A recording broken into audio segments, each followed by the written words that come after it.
வணக்கம். இலங்கை செய்திகளுடன் நான் நிரோஷன். விரிவான செய்திகளுக்கு முன் தலைப்புச் செய்திகள். வெளிநாடுகளுக்கு மருத்துவ தொழில்களுக்கு அனுப்புவதற்கும் தேவையான மருத்துவர்களை உருவாக்க அரசாங்கம் திட்டம்.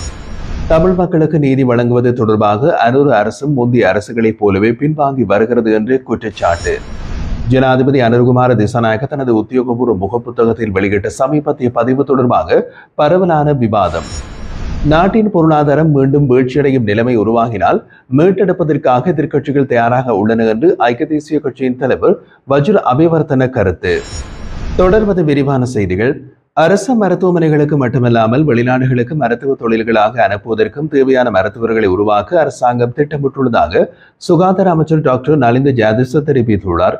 மருத்துவ நிபுணர்களுக்கான நியமன கடிதங்களை வழங்கும் நிகழ்வில் பேசிய அமைச்சர், அரசு மருத்துவமனைகளுக்கு தேவையான மருத்துவர்களை எவ்வாறு உருவாக்குவது மற்றும் அவர்களை வெளிநாடுகளுக்கு அனுப்புவது என்பது குறித்து கல்வி அமைச்சர் மற்றும் மருத்துவ பீடங்களின் பீடாதிபதிகளோடு கலந்துரையாடியதாக கூறியுள்ளார். இலங்கை இதற்கான வாய்ப்புகளை பெற்றுள்ளது என்று அவர் கூறினார். மேலும் மருத்துவ நிபுணர்கள் வெளிநாடுகளுக்கு சென்றாலும் அரசாங்கம் பொறுப்பேற்கும் என்றும் கூறினார். உலக சுகாதார அமைப்பின் 78வது உலக சுகாதார மாநாட்டில் சுகாதார அதிகாரிகளும் தானும் கலந்து கொண்டதாகவும் சில நாடுகள் தங்கள் நாடுகளில் உள்ள அரச மருத்துவமனைகளில் ஒரு குறிப்பிட்ட காலத்திற்கு மருத்துவ நிபுணர்களை அரச ஒப்பந்தங்களின் பேரில் பணிபுரிய அனுமதிக்க ஒப்புக்கொண்டதாகவும் அமைச்சர் குறிப்பிட்டிருந்தார். வெளிநாடுகளுக்கு செல்லும் மருத்துவ நிபுணர்கள் நாடு திரும்பிய பிறகும் தங்கள் தொழிலில் தொடர்ந்து பணியாற்றலாம் என்றும் சுகாதார அமைச்சர் நலிந்த ஜாதிச குறிப்பிட்டிருந்தார்.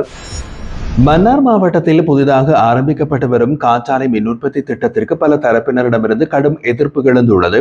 இந்த எதிர்ப்பு அண்மையில் நடைபெற்ற மன்னார் மாவட்ட அபிவிருத்தி குழு கூட்டத்தில் வெளிப்பட்டது. அதேவேளை மாவட்டத்தில் மேற்கொள்ளப்படும் கனிய மணல் அகழ்வு நடவடிக்கைகளுக்கும் விமர்சனங்கள் தொடர்ந்து எழுந்து வருகிறது.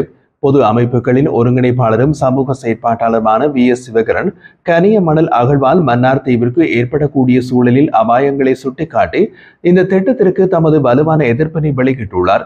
இதே கூட்டத்தில் கனிய மணல் அகழ்வை சுற்றியுள்ள கலந்துரையாடல் முன்னெடுக்கப்படும் என்றும் அதற்கான முடிவுகள் எடுக்கப்படும் என்றும் முன்பே அறிவிக்கப்பட்டிருந்த போதும் எந்த ஒரு தீர்மானமும் எடுக்கப்படவில்லை.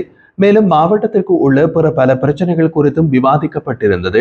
அபிவிருத்தி குழு கூட்டத்தில் வன்னி மாவட்டத்தை பிரதிநிதித்துவப்படுத்தும் நாடாளுமன்ற உறுப்பினர்களான ரிஷாட் பதியுதீன், காதர் மஸ்தான், ரவிகரன், முகமது முல்லா மற்றும் ஜெகதீஸ்வரன் ஆகியோர் பங்கேற்றிருந்தனர். தமிழ் மக்களின் கொலைகளுக்கு நீதி வழங்குவது தொடர்பாக அரசு முந்தைய அரசுகளைப் போலவே பின்வாங்கி வருகிறது என்று வடக்கு மாகாண சபையின் முன்னாள் உறுப்பினர் சபா குகதாஸ் தெரிவித்துள்ளார். இலங்கையில் மிகப்பெரிய இனப்படுகொலை நடைபெற்றுள்ளது என்பதற்கான பல ஆதாரங்கள் உள்ளன. இந்த உண்மையினை மறுக்க அனூர் அரசு முயற்சிப்பதை ஏற்க முடியாது என்று அவர் கூறினார். யாழ்ப்பாண ஊடக அமையத்தில் புதன்கிழமை நடைபெற்றிருந்த ஊடகவியலாளர் சந்திப்பில் கலந்து கொண்டு அவர் இந்த கருத்துக்களை வெளியிட்டிருந்தார். மேலும் அவர் குறிப்பிட்ட போது, கனடாவில் அமைக்கப்பட்டுள்ள இனப்படுகொலை நினைவு தூவி தமிழ் மக்களுக்கு நீதி கோருவதற்கான உலகளாவிய அங்கீகாரமாகும். இதனை வெறுப்பதோடு இனப்படுகொலை என்ற சொல் தொடரை பயன்படுத்தக்கூடாது என்றும் பயன்படுத்தினால் சட்ட நடவடிக்கை எடுக்கப்படும் என்றும் வெளிவிவகார அமைச்சர் விஜித ஹேரத் கூறுவது அதிகாரத்தரமான வகையில் அச்சுறுத்தல் செயல் என்று குறிப்பிட்டார். அத்துடன் முள்ளிவாய்க்காலில் இனங்களிப்பு இடம்பெற்றதாக ஆதாரங்கள் இல்லை என்றும் அங்கு தாக்குதல்கள் இராணுவத்தின் மீது வீண்பழி சுமத்தும் செயல் என்றும் கூறுவது தவறானது. வெள்ளைக்கொடியுடன் ஒப்பந்தத்திற்கு தயாராக வந்தவர்களை கொன்று குவித்ததற்கான சம்பவங்கள் பரவலாக பதிவாகியுள்ளது. இதெல்லாம் இன அழிப்பாக இல்லையா என்றும் அவர் கேள்வி எழுப்பியிருந்தார். மோசமான செயல்முறைகள் மூலம் தமிழ் மக்களின் அரசியல் உரிமைகள் அளிக்கப்பட்டு வருகின்றன. இது எமது சமூகத்தின் இருப்புக்கே சவாலாக உள்ளது. இதை நாங்கள் ஏற்க முடியாது. இதற்கு எதிராக அனைவரும் குரல் எழுப்ப வேண்டும் என்றும் அவர் வலியுறுத்தினார். ஜனாதிபதி அனுர்குமார திசாநாயக்க தனது உத்தியோகபூர்வ முகப்புத்தகத்தில் வெளியிட்ட சமீபத்திய பதிவு சமூகத்தில் பரவலான விவாதங்களை உருவாக்கியுள்ளது. எந்த விதமான விளக்கமும் இல்லாமல் வெளியிடப்பட்ட இந்த குறுஞ்செய்தி பலரது கவனத்தையும் ஆர்வத்தையும் ஈர்த்துள்ளது. அந்த பதிவில் சமூக முன்னேற்றத்திற்காக வைக்கப்பட்ட அடியை திசை திருப்ப ஒருபோதும் இடமளிய மாட்டோம் என்று ஜனாதிபதி தெரிவித்துள்ளார். இந்த கூற்றின் வழியாக ஜனாதிபதி தற்போதைய அரசியல் சூழ்நிலையை மறைமுகமாக பேசுகின்றார் என்று அரசியல் பார்வையாளர்கள் கருதுகின்றனர். சமீபத்தில் அரசாங்கத்தின் உள்வட்டத்தில் கருத்து முரண்பாடுகள் உருவாகியுள்ளன. குறிப்பாக பிரதமரின் பதவி மாற்றம் குறித்து தகவல்கள் வெளியான நிலையில் ஜனாதிபதியின் இந்த வகை அறிக்கைக்கு முக்கியத்துவம் வழங்கப்படுகின்றது. அனுர்குமார திசாநாயக்க தலைமையிலான தேசிய மக்கள் சக்தி அரசாங்கத்தின் உள்நிலை குறித்து குழப்பம் ஏற்பட்டுள்ளதா என்ற சந்தேகம் தற்போது மக்களிடையே பெருகி வருகிறது. அண்மைய சில தினங்களாக அரசியல் முக்கிய அமைச்சர் பொறுப்புகள் வகிக்கும் 2 அமைச்சர்கள் ஊடகங்களுக்கு வழங்கிய கருத்துக்கள் இந்த ஐயத்திற்கு காரணமாகியுள்ளது. சுயாதீன தொலைக்காட்சிக்கு அளித்த நேர்காணலில் அமைச்சர் பிமல் ரத்நாயக்க விரைவில் அரசாங்கத்தினுள் பதவி மாற்றங்களும் பொறுப்புகளில் மாற்றங்களும் ஏற்படும், புதிய நியமனங்கள் இடம்பெறும், இது தொடர்பான விவாதங்களை திறந்த முறையில் நடத்தியுள்ளோம் என்றும் தொடர்போம் என்றும் தெரிவித்தார். இந்த கூறுகள் அரசாங்கத்தின் முக்கிய மாற்றங்கள் வருவதை முன் அறிவிக்கும் வகையில் புரிந்து கொள்ளப்பட்டது.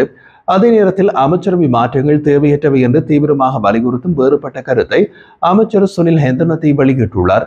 அவர் தற்போதைய அரசாங்க இயந்திரத்தை மாற்ற வேண்டிய தேவை அவசியமில்லை, இது தேவையற்ற ஒன்றாகும் என கூறியதோடு இத்தகைய மாற்றங்களை யாராவது முன்னெடுக்கிறார்களா என்பது தமக்கு தெரியவில்லை என்றும் குறிப்பிட்டுள்ளார். இதேவேளை அரசாங்கத்திற்குள் எந்தவிதமான உள்மோதல்களும் இல்லை என்று அமைச்சர் KD லால்காந்த தெரிவித்திருந்தார். ஊடகவியலாளர் சந்திப்பொன்றில் கலந்து கொண்டு கருத்து தெரிவித்த அவர் இது தொடர்பாக எதிர்க்கட்சிகள் தவறான தகவல்களை தொடர்ந்து பரப்பி வருவதாக குற்றம் சாட்டினார். அமைச்சரவை மாற்றம் அல்லது பிரதமர் மாற்றம் குறித்து வெளியாகும் செய்திகளை நிராகரித்த அவர் இவை அனைத்தும் ஆதாரமற்ற கூற்றுகள், இப்படிப்பட்ட செய்திகளை பரப்பும் நபர்களின் மனநிலையை சோதனை செய்ய வேண்டிய நிலைமை உள்ளது என்று கடுமையாக விமர்சித்துள்ளார்.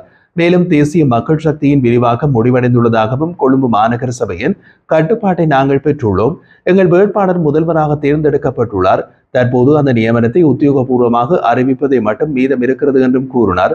இந்த கருத்து வேறுபாடுகள் அரசாங்கத்திற்குள் ஒருமித்த அணுகுமுறை இல்லாத நிலைமையை பிரதிபலிக்கின்றனவாகவும் அதனால் மக்களிடையே குழப்பம் ஏற்படுவதாகவும் அரசியல் விமர்சகர்கள் சுட்டிக்காட்டியுள்ளனர்.